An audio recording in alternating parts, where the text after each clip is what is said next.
सच्ची और प्रमाणित खबरें ही दिखाते हैं, किसी हिंसा या आतंकी संगठन का समर्थन नहीं। यूट्यूब गाइडलाइंस और सरकारी नियमों का पूरा पालन। वीडियो ए वॉइस से प्रस्तुत, लेकिन हर खबर जांची पड़ताल। बिहार में तेजस्वी बनाम बीजेपी की सियासी जंग, मणिपुर में मोदी का दौरा, भारत पाक क्रिकेट मैच पर बवाल, फलस्तीन पर उनका ऐतिहासिक फैसला और गाजा में 65 मौतें, दोहा हमले के बाद कतर अमेरिका आमने सामने, और साउथ चाइना सी में चीन की चाल पर अमेरिका फिलीपींस का हंगामा।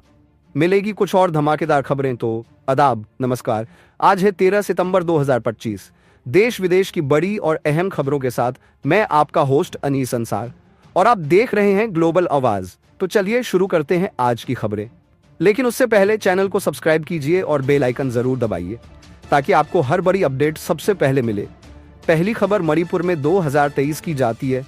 हिंसा के बाद पहली बार प्रधानमंत्री नरेंद्र मोदी का दौरा।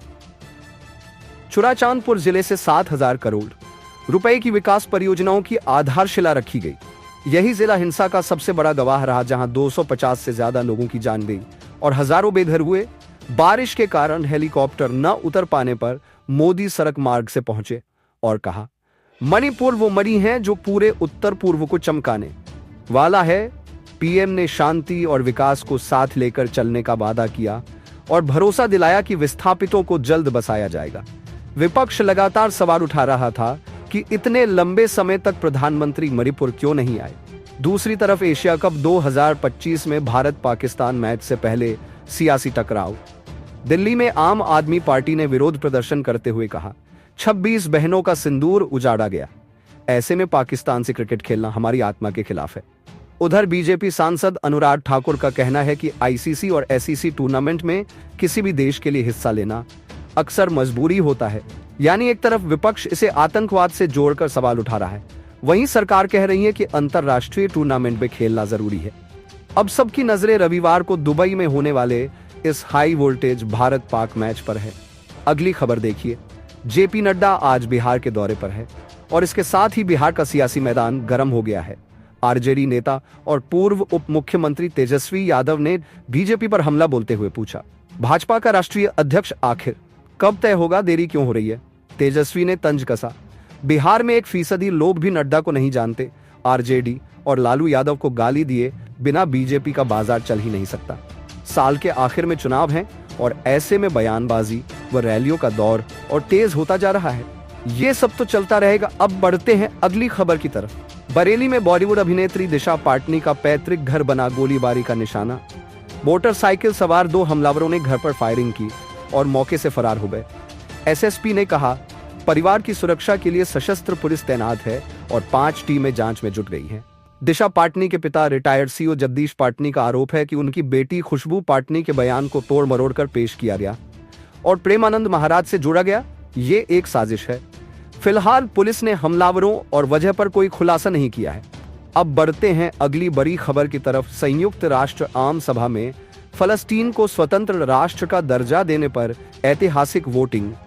कुल 193 सदस्य देशों में से 142 देशों ने समर्थन किया। अमेरिका और इजराइल समेत सिर्फ 10 देशों ने विरोध किया, जबकि 12 देश वोटिंग से दूर रहे। भारत, चीन, रूस, सऊदी अरब, कतर, ब्रिटेन, फ्रांस और जर्मनी जैसे बड़े देशों ने प्रस्ताव के पक्ष में वोट दिया। इस प्रस्ताव को न्यूयॉर्क घोषणा पत्र कहा गया है, जो 2 राष्ट्र समाधान की ओर बड़ा कदम माना जा रहा है। वही अल जजीरा के हवाले से दूसरी खबर यह है, इजराइल के दोहा हमले के बाद कतर और अमेरिका आमने सामने। कतर के प्रधानमंत्री और विदेश मंत्री शेख मोहम्मद अल थानी न्यूयॉर्क में अमेरिकी राष्ट्रपति डोनाल्ड ट्रंप से मुलाकात कर रहे हैं। यह वही हमला है जिसमें एक कतरी सुरक्षा अधिकारी और हमास के 5 सदस्य मारे गए थे। बताया जा रहा है कि उस वक्त बैठक में गजा युद्ध खत्म करने के लिए ट्रंप की नई शांति योजना पर चर्चा हो रही थी। अब इस मुलाकात को गजा संकट पर निर्णायक कदम की शुरुआत माना जा रहा है। वहीं दूसरी तरफ गाजा पर इजराइल के हमले और भी खूनी होते जा रहे हैं। ताजा इजराइल की बमबारी तोपखाने की कार्रवाई में कम से कम 65 लोगों की मौत हुई, जिनमें एक ही परिवार के 14 सदस्य शामिल हैं। सिर्फ गाजा सिटी और उत्तर गाजा में ही 48 लोग मारे गए। इजरायली सेना ने रिमोट से चलने वाले विस्फोटक और लगातार हवाई हमलों का इस्तेमाल किया। लगातार दूसरी रात आसमान को फ्लेयर बमों से रोशन किया गया ताकि पहले से विस्थापित लोगों में और दहशत फैलाई जा सके। गाजा प्रशासन का कहना है कि अब भी 13 लाख लोग उत्तर गाजा में फंसे हुए हैं। अगली बड़ी खबर, दक्षिण चीन सागर में नया तनाव। चीन ने विवादित स्कार्बोरो शोल को नेचर रिजर्व घोषित करने की योजना बनाई है। इस पर फिलीपींस और अमेरिका दोनों ने सख्त आपत्ति जताई है। अमेरिकी विदेश मंत्री मार्को रूबियो ने साफ कहा, अमेरिका अपने फिलीपींस सहयोगी के साथ खड़ा है और चीन की अस्थिर करने वाली योजना को खारिज करता है। विशेषज्ञों का कहना है कि यह कदम चीन की दबाव और जबरदस्ती की रणनीति का हिस्सा है, जिससे दक्षिण चीन सागर का विवाद और गहरा सकता है। अब बढ़ते हैं अगली बड़ी खबर की तरफ। इजराइल के अखबारों ने इसकी पुष्टि की है। रात के सन्नाटे में तेल अवीव दहल उठा, सायरनों की आवाज से पूरा सेंट्रल इजराइल गूंज उठा। यमन के हौती विद्रोहियों ने दागी बैलिस्टिक मिसाइल, लेकिन इजरायली एयर डिफेंस ने आसमान में ही मार गिराया। हौतियों का दावा, मिसाइल में क्लस्टर बम वॉरहेड था और निशाना थे तेल अवीव के संवेदनशील ठिकाने। आईडीएफ ने हमले की पुष्टि की, मगर क्लस्टर बम के दावे पर चुप्पी साध ली। इससे पहले भी हौती कई बार क्लस्टर बम वाले प्रोजेक्टाइल इजराइल पर दाग चुके हैं और हर हमले के साथ मध्य पूर्व का तनाव और गहराता जा रहा है।